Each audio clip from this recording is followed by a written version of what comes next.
Jamie Beck. I am thrilled to have you here. You and I have worked together for a long time. I've been a fan of yours for a long time. We've actually had the pleasure of meeting in person, which I don't always get with authors I work with. And now I get to interview you for How Writers Revise and this feature. Thank you for being here. Thank you for having me. I want to tell those people watching a little bit about you if they don't already know. You started as a lawyer, and then you turned your hand to writing. You started with romances. You write women's fiction. You have sold, you just said millions of copies. That boggles my mind. You have 19 books and 2 novellas, including The Beauty of Rain, which just released it'll be a few weeks ago by the time this airs on July 18th. And we'll put a link to that below. You are a Wall Street Journal, USA Today bestseller. You are on the Romance Writers of America's honor roll. You like to ski. So you what? Yes, I do. So I just want to talk a little bit about your journey. You're kind enough to offer to share some of your editing and revision process with us, which I'm going to put on my blog in that feature. But I also just wanted to talk, like I do with a lot of the authors who come on here, about how you got to where you are. And one of the things that fascinates me about your story, first of all, you started studying psychology, which to me is such a natural fit for anyone who wants to be a writer. And then you decided that chemistry was hard, right there with you. And so you turned to law, which is just so much easier. And then you said you left that after, I think, like 10 years because you weren't passionate about it. So I guess this isn't really necessarily related to writing, but I read at this point you already were loving to write, but didn't think it was viable. So why law? Why not writing, and why law? Oh, this is a lot of family dysfunction in this backstory here, but which tells you a lot about my books. So the reason I went into law and business, I actually got my law degree and MBA at the same time. And that was really my father, my parents had a very messy divorce. And my father was insistent that I was going to have a career that would allow me to have freedom from any bad marriage that I might find myself in. So he wanted me to have a high-paying, powerful career. So he did not think that, being a psychologist was going to give me that. So he talked me out of that when I was very young. When I was in high school, I used to want to write for movies. I created fan fiction all the time in my head. But again, my parents, like nobody in our families was a writer or anything creative. And that just seemed like a silly dream. I used to really think I wanted to write for movies.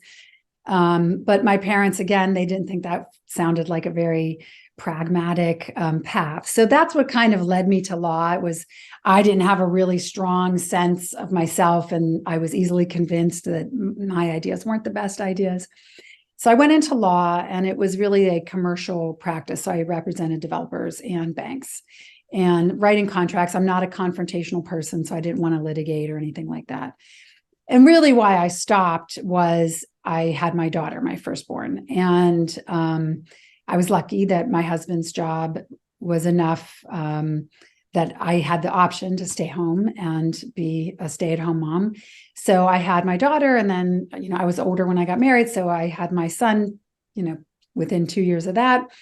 So for a while I was just being a mom and not just, but I was being a mom and focused on that and taking them to all the classes and preschool and doing all of those things.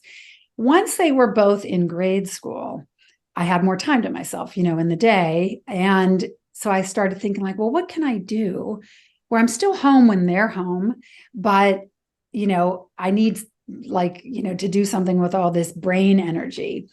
So my very first manuscript I wrote in secret, and I didn't tell my husband or my mother or anybody until I was about 3/4 of the way through. It was a YA, kind of like coming of age with a heavy romance, but it was like a love triangle, whole thing. And I just wrote it from like instinct. I had no idea what I was doing, but I was just having fun. And I was living out that childhood dream finally. And so once I kind of I knew I was going to finish because I was so far into it. I did tell my mother and my husband. And then I started trying to figure out, well, now what? What do I do with this? And this was back in like the 2009-10 era. So it was like the very beginning of self-publishing. So I found Romance Writers of America. They had a big chapter here in Connecticut. So I started going to the workshops. I started reading the books, learning everything I had done wrong in that manuscript that's under the bed. But I don't regret doing it the way I did, because I caught the fever and I had all the romance and fun of like just being completely immersed in a story in my own private world, without feeling overwhelmed by jargon and structure and this kind of plot structure versus that. I think had I tried to do it the right way, I would have given up. I would have felt overwhelmed, and it would have been so technical, and it would have felt like law school all over again. So I don't regret doing it backwards. I did end up submitting, like trying to revise that based on all these things I was learning, and that got roundly rejected, couldn't get an agent. I wrote a second manuscript that got roundly rejected, but I had sent it to Montlake at the time. Now, this was more like 2012, probably. And I sent it to Montlake, and at the time they were new, and they were that was really early. Yeah, they were taking unagented submissions. So I figured, what the heck, I didn't know anything. I sent it. I didn't hear anything. It got rejected by my eventual agent and all the other agents. It did get some requests at least, but like for pages, but still got rejected. So then I wrote a third manuscript, and that's the manuscript that got me my agent, Jill Marshall. And so Jill sent that out, and it got roundly rejected. All the women's fiction editors said it was too romancy, and all the romance editors said it was too women's fiction-y. So Jill's like, pick and write inside the box, either write women's fiction or write romance. So I thought, okay, I'll write a romance. And so I started my Sterling Canyon series in draft. And then I got an email from an editor at Montlake. Now, this was a year after I had sent in that second manuscript, which is now in the cards, which was my debut novel. And they said, "Oh, but you had not heard back on that one, or you had been rejected." I hadn't heard. I had moved on. I had written that third manuscript. I got Jill. She sent the third manuscript out. But this editor finally took that other one out of a slush pile, I guess, liked it, offered for it. So I called Jill. I said, "You rejected this when I sent it to you, but will you represent me? And maybe we can get Worth the Wait in there because it's a different editor." So we tried that, and they still didn't want Worth the Wait. This editor still didn't. So then I said to Jill, make sure I can self-publish it, because I loved that story. And they didn't want me to self-publish it, and they didn't want it coming out before in the cards. So they bought it to hold it, and they put it out after in the cards. Well, in the cards came out and did okay. It was a debut. So let me just clarify. So in the cards was the second one you had written, or the third you had written? In the cards was the second one I had written, and the one I had submitted to them on my own because no agent wanted it. Okay. Worth the Wait is the one that Jill represented me on, but she couldn't sell it because it was before this sort of blurred genre stuff became more popular. This was, of course, back in the 50 Shades, when 50 Shades was everywhere. Right. So sexy romance and really contemporary romance was the thing. And Worth the Wait is not that. It's what I write. It's like family dysfunction and friendship rifts, and with a romance and unrequited love story. And so anyway, Worth the Wait comes out 3 months after In the Cards, and just by the third day was in the top 10 of the whole Kindle store, and stayed in the top 20 for 4 months, and just was selling and selling. And I felt so vindicated, because I was just going to ask if that was the most validating thing in the world. It was I just believed in that story. And I don't even want to sit here and say that I think the story was so great. I'm sure if I opened it up now, because that was like 10 years ago I wrote it, I'd be like, oh my God, it needs so much editing still. But it just had so much heart in it. And I just loved it. And I think why it maybe did well at that time was, I think people were getting sick of the 50 Shades copycats and all of these very alpha hero, predictable, contemporary romance things that only focused on the romance. And this might have been a little bit of a breath of fresh air, something different. And so I think then people talked about it because it was different. Even the back jacket reads very differently if you read the back jacket of it. So, if I may interrupt for just a second, absolutely. I like that you bring that up, because I think there is a tendency, especially when authors are still wanting to, still trying to break in and get the first contract or their first publication, to write to the trend. Yeah. And I like that I like that this story may have not initially been as appealing because it didn't fit the trend, but it ended up being, it sounds like, what kind of broke you out. Yes, it totally did. It totally was. But then we were in a bind because we had already sold the Sterling Canyon books. So now was on this weird alternating release schedule. I was getting people writing me after reading David and Vivi's story, which there's a big series arc in that series. And so they're like, when's Kat and Hank's book coming? And when's this? Meanwhile, the next book coming out was going to be the first book of a totally different and much more in the box romance series, because that's what they wanted. So now I'm like pedaling between these two series, which kind of maybe slowed my momentum a little if I had just been able to focus on just that one series and stayed in that lane. But so now I had feet in different lanes and they wanted 3 books a year. So I was just like, wait, can I stop you again? Yeah. I love asking all the questions. Okay. Okay. So you're writing these 2 different series. You are venturing into, I don't want to say a box, but you had and continue to have, I think, this style that sort of exceeds traditional guardrails, which I think is one of the things that makes your books so appealing and original. But then, because you were writing to the market and on the advice of the people advising you, the professionals, you wanted to write more to genre. So what made you, when you had succeeded on your terms with your stuff, why did you continue to push in the other direction also?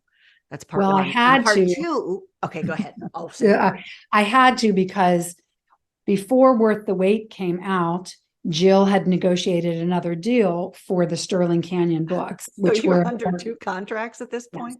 Yes. Oh my God, is all you did right. Yes. So all of a sudden I'm writing 3 books a year, and no one expected Worth the Wait to do anything. So we thought they weren't going to want the other books in that series. And so I better have something else. So I better start getting something else ramped up. So I came up with this whole concept, and I love to ski. So it was easy. It's like, oh, I'm going to do ski heroes, sports heroes, be different. You don't see ski heroes in a lot of books and stuff like that. And it's set in places I love. So I knew I would be able to do the setting. So it was, like I said, my career has just been like a lot of reaction to things, because unexpected things kept happening, that then we were like, well, I have to finish the St. James series now, because I have actual readers who are liking it and want the rest of these books. But now I'm committed to these other books. So, so then we just started doing every other release was from the different series. That's how we did those contracts. These are amazing problems to have. And probably everybody watching is like, I should love to have this problem. But, but I do want to talk a little bit about, so you had left law at this point, but you had 2 kids in grade school. You had a life. Frankly, even if you don't have any of that and you sit at home and write, and that's all you do, you and your cats, being funny. I don't know if you have cats. Like 3 books a year is a phenomenal amount of writing. Can you talk a little bit about how you did that, especially going kind of from 0 to 60? Yeah. Well, I had one more of the St. James series, the Worth the Wait, Worth the blank stories, already pretty much written. Okay. And then I was, partway into the first of the Sterling Canyon books. I'd already started writing that when Worth the Wait came out and started doing well. So I was a little bit ahead of the curve there. So, I was able to stay ahead for like the next 2 books. So it didn't all catch up to me for like another year. And then I was writing, pretty much like editing one book while writing another book and promoting a release. I was working 7 days a week. And I just was a very I was like back in my law time, where I just was extremely regimented about like how I structured my day, what I did. My kids were old enough that I could let them come home from school, fix them a quick snack, talk to them about their day, let them play for a while, get another little bit of time in, work at night a little bit, like I just was, I don't even, obviously it's a blur, but I was very regimented. And they, in all honesty, if I'm looking back, I sacrificed some time with my kids that I can't get back. And I'm not 100% sure that I would make that same choice again. And the other issue I started having was I was feeling like I wasn't able to level up my writing. Like when you're writing, I'm not a super fast writer by nature. And and I always was trying to get better with every book and really, painstakingly, very critically looking at my work. And so, but when you only have 4 months to write a book, there's a limit to how much you can step back and give yourself a couple weeks off to see it with fresh eyes and all that self-editing stuff. So I felt like I was never going to become a better writer. So I finally started saying to Jill, I can only do 2 books a year. And then eventually we went down, I think I only want to do 1 book a year, because it was just, I kind of burnt out, I guess, is what I did. That's actually where I wanted to go, because I do think, again, for so many writers, especially when there's this whole school of, I guess, publishing, where the idea is get out as many titles every year as you can. So I know this answer is different for every author, but as much as you wanted the dream and then you had this phenomenal success with it so quickly, was it rewarding, or did it become a grind? Were you able to stay in touch with the thing that made you want to do this in the first place? It was a little bit of both. I mean, it was rewarding. I certainly was making nice money. So that was a help, because, it kind of accelerated our retirement fund, because we were living on my husband's income anyway. So, I was saving, and that felt great. And, I was proud of myself. I thought I was being a great role model for my kids. They saw me go through the rejections. They saw me succeed. They saw me working hard at something I really loved. And I did really love it for a long time. I loved giving back to the community. I was very involved in Romance Writers of America at the local and national level. I loved teaching. I loved running critique groups. So I felt like I found my thing and my people. And that had never really happened for me before. Even as a lawyer, I always felt like that's my job, but it wasn't something that felt like me. And this really felt like me. And that was great. But then, my kids were hitting preteen and teenage years, and we were hitting some of those road bumps. And I started, trying to juggle bigger family issues with my career. And it started to get harder. And then I also started being less and less interested in writing romance. So the problems were getting bigger. And that, again, I wanted to leave romance because I was starting to feel like I was having a difficult time putting myself in the head of a 28 or 30-year-old who was dating in today's world versus, I was now in my late 40s or late-ish 40s. I hadn't been on a date since I was 27. I mean, I met my husband and started dating when I was 27. So, I just felt out of touch. And the stories I wanted to tell dealt more with motherhood and being a middle-aged woman with aging parents. My dad had Parkinson's. And so just the issues I wanted to address changed. So I started to shift my storytelling. You started in YA. Was that ever something that you wanted or want now to explore again? I didn't actually get published in YA. I got published in just my first manuscript. But it seemed to be what you gravitated to at first. Was that just a way It wasn't necessarily like me even thinking I want to be in YA. I thought I want to write a story for my daughter. And she at the time was young. And I thought by the time anything happens, she'll be older and this might be something. And I wanted to write a story about a young girl with good values and all the things I wanted for her. So it was really very sort of sentimental. It wasn't anything more than that. Yeah. So what was it like? You were clearly having excellent success as a romance writer, and then you decide to sort of walk away from that and to focus on the genre that you write in upmarket fiction. So what was that like? Was that scary? It wasn't scary. And I think this is where it really comes down to why you're writing and what your circumstances are. So again, a lot of what's happened to me and the choices I had the freedom to make were because I also was coming from a lot of sort of privileged circumstances, right? So no one was relying on me to make money, to put food on the table. I wasn't working, so I wasn't giving up something else in order to do this. So my choices were coming really primarily from a place of what do I want to talk about? What do I want to say? What do I want to write? And, not everyone has that luxury. And so you just talked a little bit ago about this school of thought about put out as many books as you can. And I have author friends who that is part of their strategy for being able to sustain a career as a writer is to put out a lot of product to keep that income flowing on a more consistent basis instead of having 2 peaks a year, to have multiple peak points so that their overall income can sort of support them going forward. So I was very, very lucky. I always want to acknowledge, like, not everyone has those freedoms. And I don't take for granted that was, made certain decisions easier for me to make than it might for other people. I like that you bring this up, though, because I do think there is such we're seeing it right now with the writers and actors strikes. There is a trade-off between the art of the art and the commerce of the art. And by pursuing a career in the commerce of the art, you are increasingly dependent on factors outside of your control. And it increasingly dictates the choices you have to make as an artist. So I write a lot about giving some thought as to, you call it a luxury that you were able to make these decisions. But the truth is, I think it's up to each of us whether we want to have that luxury and buy it for ourselves with a day job, all my air quotes here. But I do think there's value in that, because while it's amazing if you want to make a living from your writing to be able to do that, sometimes it requires things of you that I wonder if they detract from the thing that made you want to write in the first place. I don't know that I have a question here. I'm sort of musing with you. Well, this is probably true of almost any job, but definitely I would think in creative jobs. Exactly. You do have a lot of push-pull. Even if you go back to what you talked about earlier too, about like writing to market or what editors think they're looking for, because editors want the sure bet.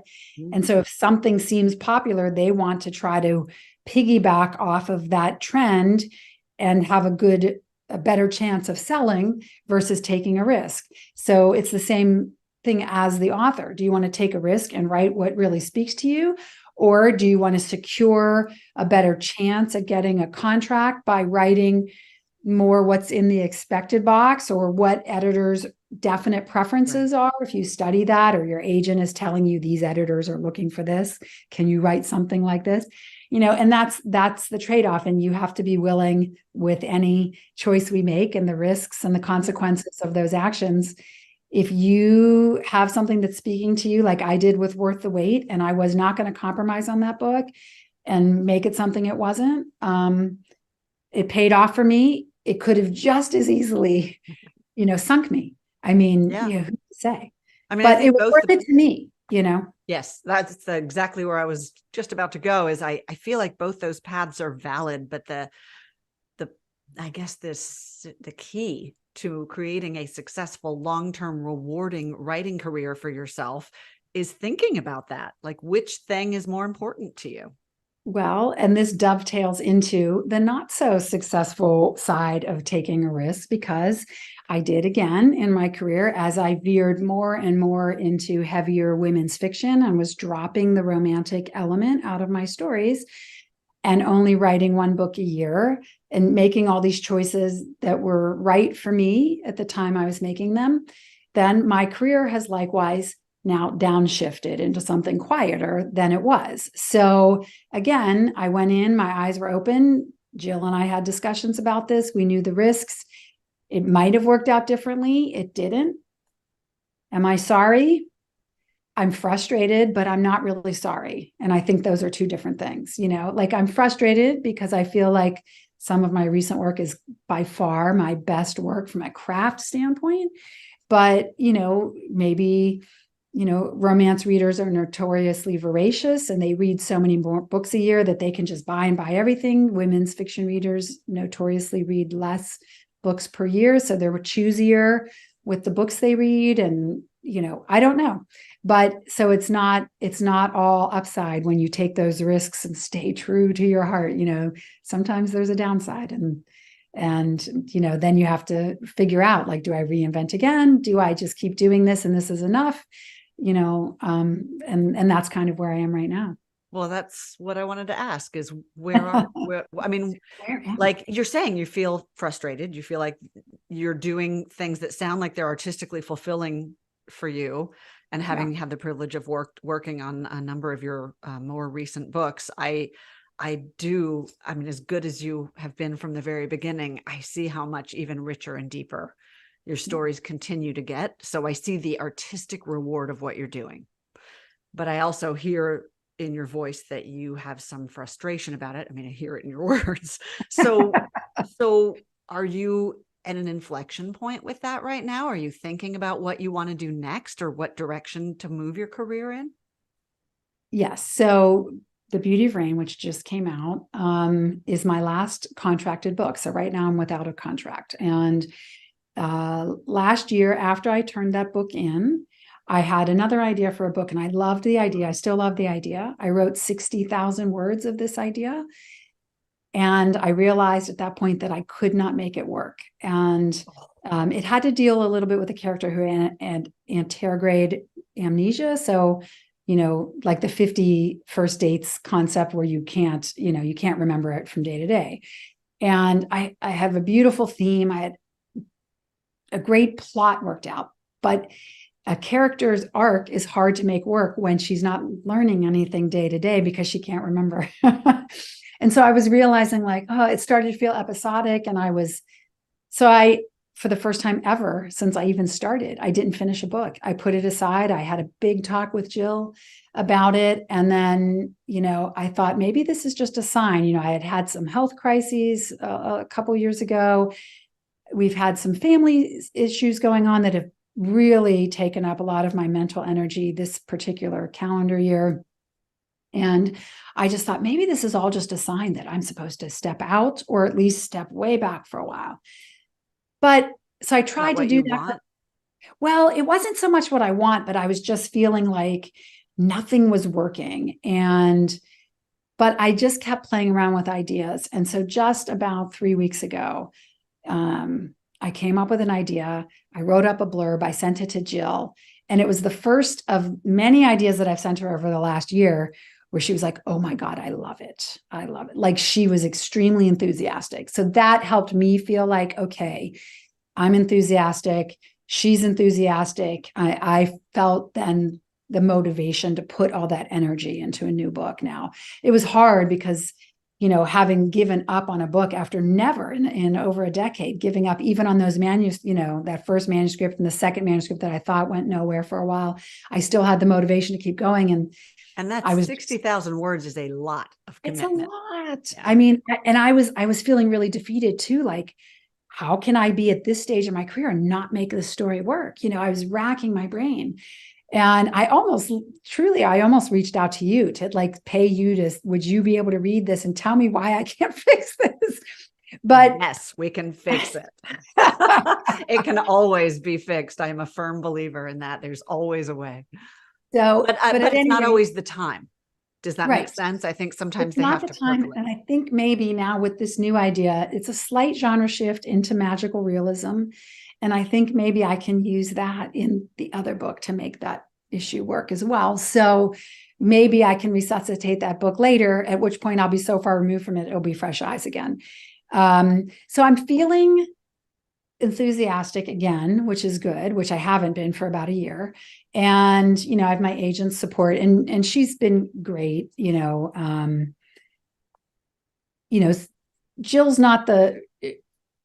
she's not always the most touchy-feely agent. Like sometimes, I want more of like a mother hen type person, but she's very savvy and she's very direct and honest, which, is what you need the most when you're making these decisions. And not only that, but someone who believes in you, especially long-term, which it sounds like she certainly does and has. Yes. And, because we've talked about a couple, because it's sort of like me with HGTV. I love this. I could watch every HGTV show and build every kind of house and move every 2 years.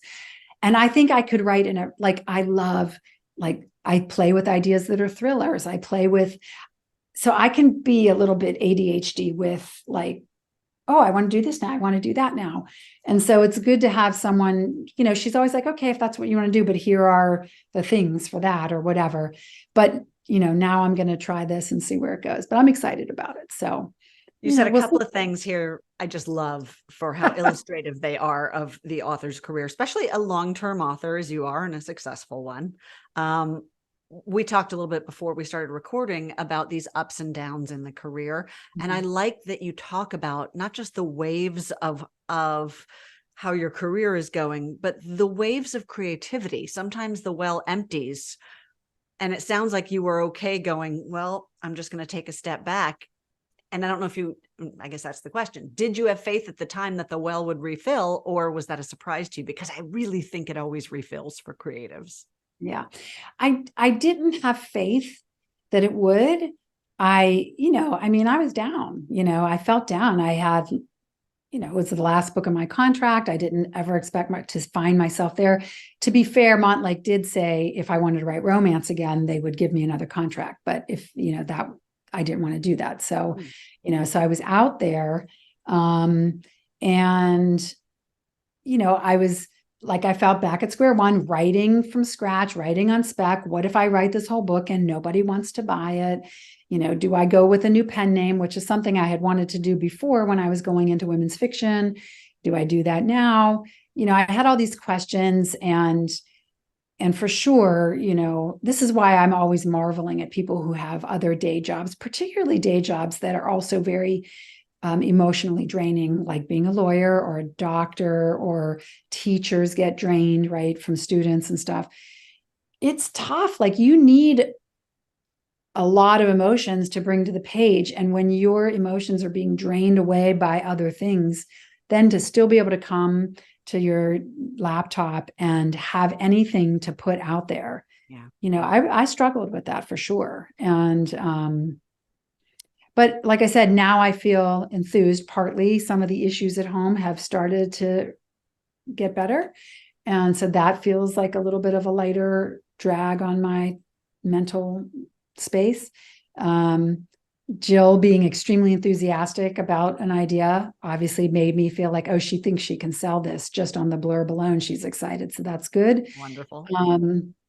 So that gave me like momentum. And then I have an awesome supportive group of writer friends who always, and I think that's so critical, I think, for any writer to have, whether you get that in person through a writing association where you live, or online through friends you make and your private chats. But they have become, I'm sure I would have fully stepped out if it hadn't been for some of my key writing friends that just kept saying, just relax, especially the ones who've been in the game longer and who have had their own career ups and downs and, so forth, and have seen this play out over 2 decades or 3 decades in their own lives, their ups and downs. Yeah. And they gave great perspective to those of us who were 10 years and younger in publishing.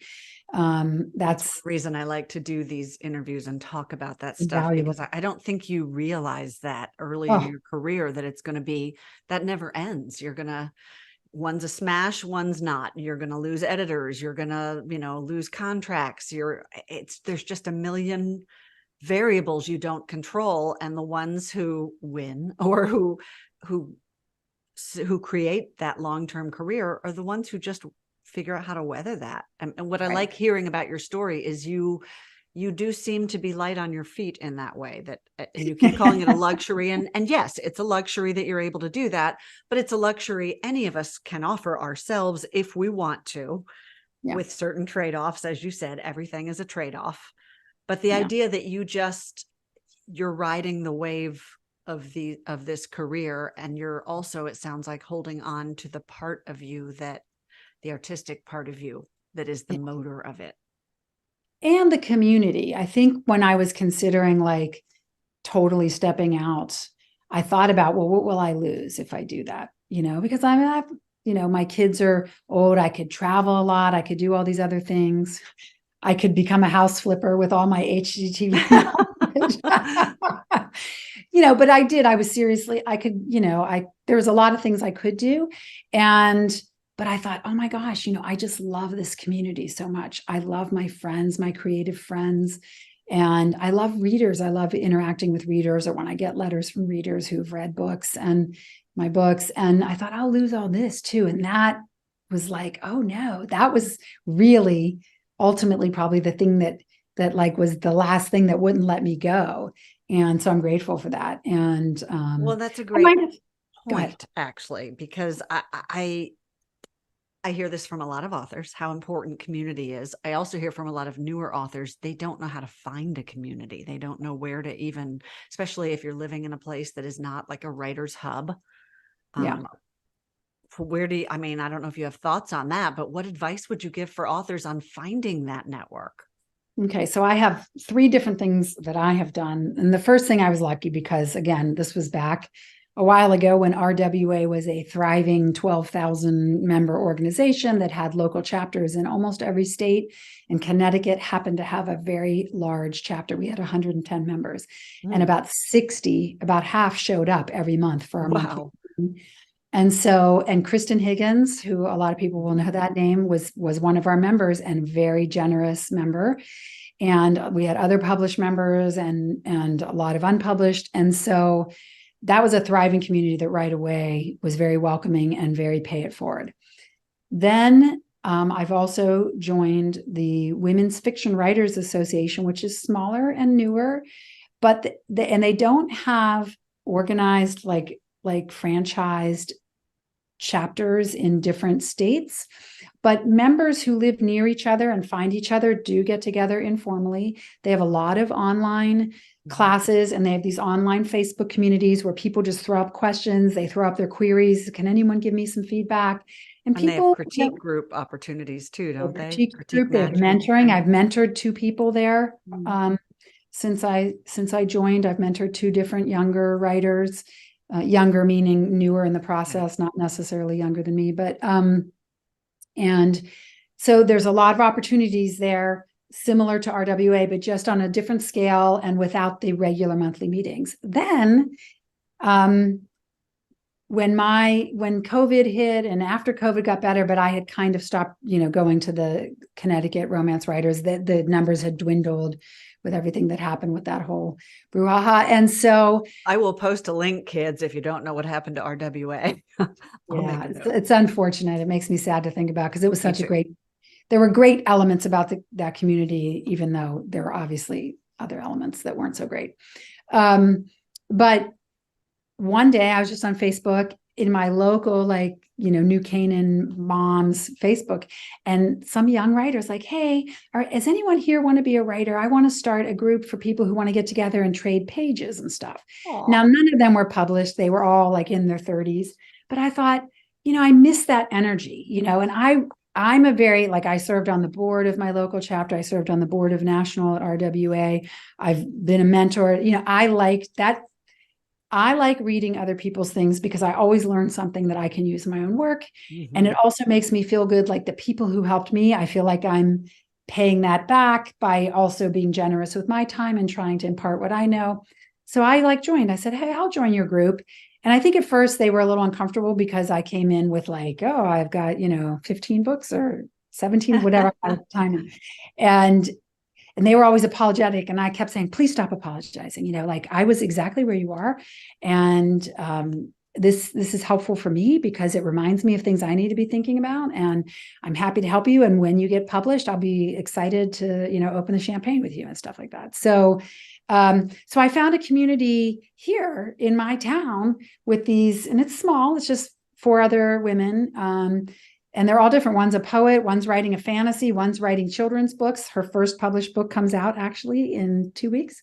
Oh, wow. And or 6 weeks, or I forget which she, I've got to look at my calendar. I'm getting confused with people. But anyway, I look to make that, but I'm an initiator. I've always been an initiator, whether it's planning dinner parties or I'm a joiner.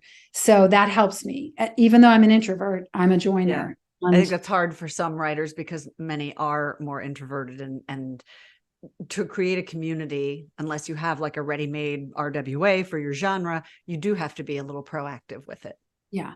And I think what I would advise for those really introverted people is when I first joined RWA and went to my local chapters, I hung in the back and I felt uncomfortable because I didn't have something to do. And one of the things volunteering gives you is something to do. And then it's easy to make friendships and start to talk to people because you have a purpose. You're the volunteer who does X. And so in the doing of X, you're contacting this person, meeting that person. Your name is getting out there in the organization because it's on all the emails about the thing that you're organizing. And so then it becomes easier to talk to people. And that's just a total introvert trick for making it easier to like get into those spaces and not feel completely awkward and frozen. Give yourself a job. Yeah. So I have two questions. Let me think which one I want to go with first. Let me ask you this one, and I'm going to ask it two ways. Okay. What do you wish you had known at the beginning of your career that you know now? Or what is the advice you would give for people starting out with their careers? I wish I had known. Well, the advice part is easy, so I'll start there. The advice part to me is you just have to keep going. Like it took me 3 manuscripts to get an agent. I got a lot of rejection. I got a lot of those early contest scores that were, a little hard to read, and the feedback was tough. And, but you just have to keep picking yourself up and keep going and read all the stories about all the really successful authors that had a really rough start or got a lot of rejection. Look at some beloved books and look at those bad reviews, that all books have them. Like just keep going. And for me,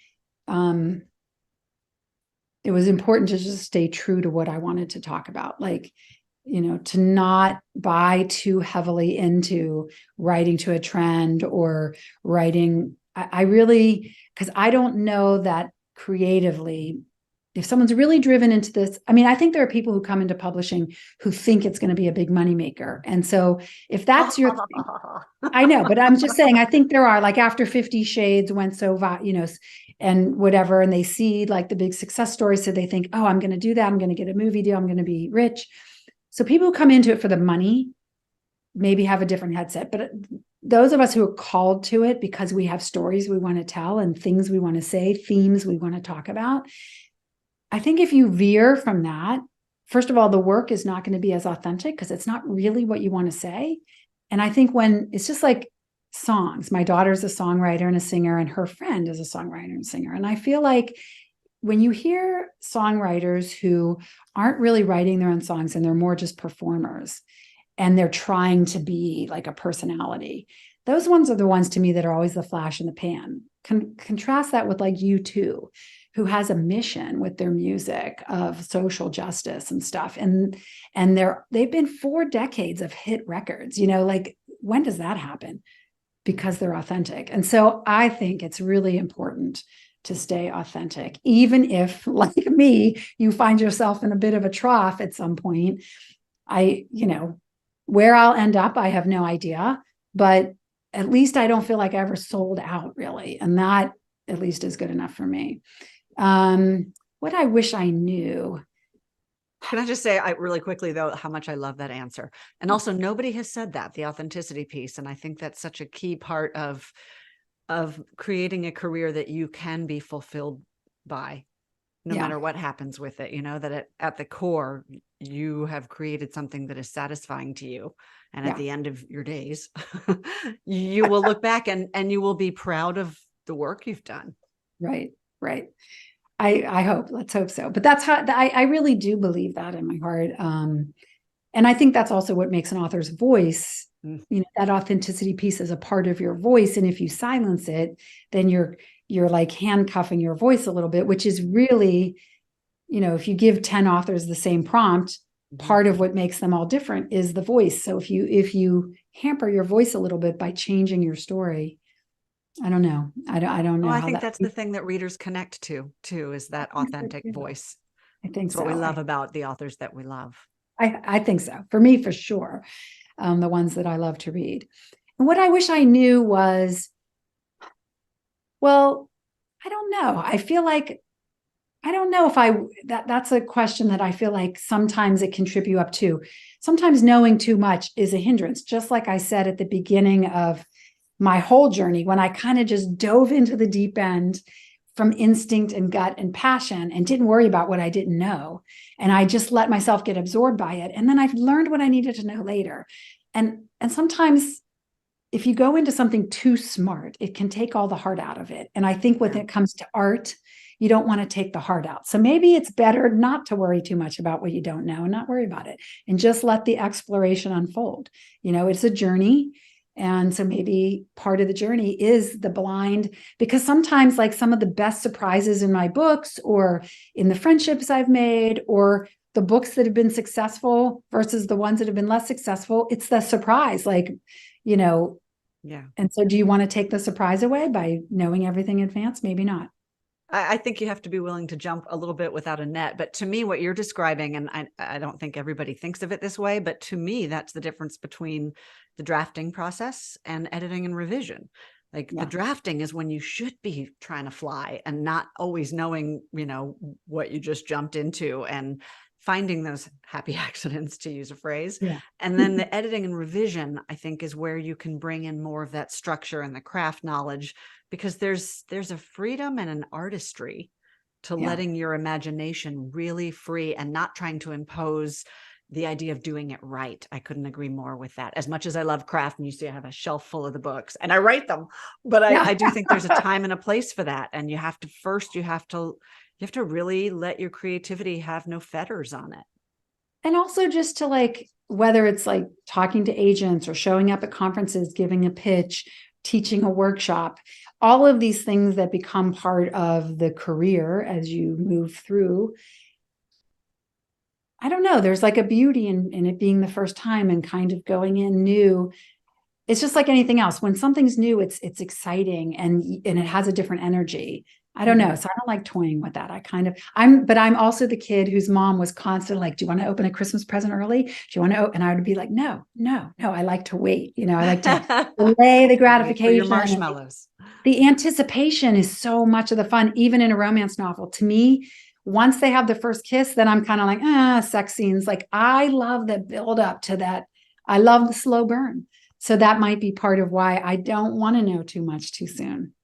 Well, I really like the way that almost applies to your career too, from everything we've talked about. And I like the way, we're sitting here, we've talked for an hour. Thank you for all your time about your career, which at the moment is not where you've been happiest with it. And you have some self-described frustration and doubt and uncertainty about what's going to come. And yet there is this, I don't know if everyone is seeing it the way I am. There's this peace and contentment that radiates from you about what you do and what you've done and where you're going next.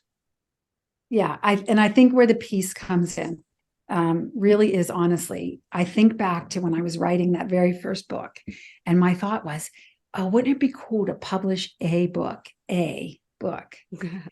And then, once that happened, of course, you start moving the goalpost, blah, blah, blah, blah, blah. If I really look back, I've already published more books than I ever thought. I've had fan letters and award and I've had these things happen that were never part of my original excitement about everything. And so I can't really regret it. And if this is where it ends, I'm still proud of what I did. I don't have regrets. I'm closing in on 60 and who knows what, I guess I always just think too, like, who knows what's next? Like, who knows? Who knows what I'll do next, right? I cannot imagine this is it, given that you are working on another one and knowing you are one of the most like determined people, and you're just so head down and move forward and you will get the job done. So I have no doubt. And you have the talent and the voice. And thank you very much. And obviously a lot of what made my books good was your very sure hand and way to see what I was trying to say and help me say it better. So, well, that's very generous of you, but the credit is all yours. People will no doubt want to contact you and look into more about you and also read The Beauty of Rain, which is such a gorgeous book, the one that just released. All your books are. Where are the best places to find you and connect with you? Well, obviously, to find out the stuff about my books would be my website, which is just jamiebeck.com. Or on Amazon, all my books are over there. I'm on social media, Jamie Beck Books on Facebook, or writer Jamie Beck on Instagram and Threads now. I was going to say, aren't you on X? Yeah, I'm on X, but over there, I mostly just angry politically. So, so Threads is like more writerly. That's nice to know. Stuff. Yeah. All right. I'm going to post all those links below. Anywhere else you would like people to find you, or did we hit everything? I think we hit everything. Thanks for having me. It was fun to talk Jamie, about. I always enjoy talking to you just You too. personally. And this, I can't tell you how much I enjoyed this interview, just your candor and your authenticity Thanks. and the way you handle your career, I think is really inspiring. So Thank you. I hope it helps someone else who might be finding themselves in my spot. hope we can talk again soon. And best of luck with this release. And hopefully we'll see each other soon. Thank you, Jamie Beck. Bye. Goodbye, friend.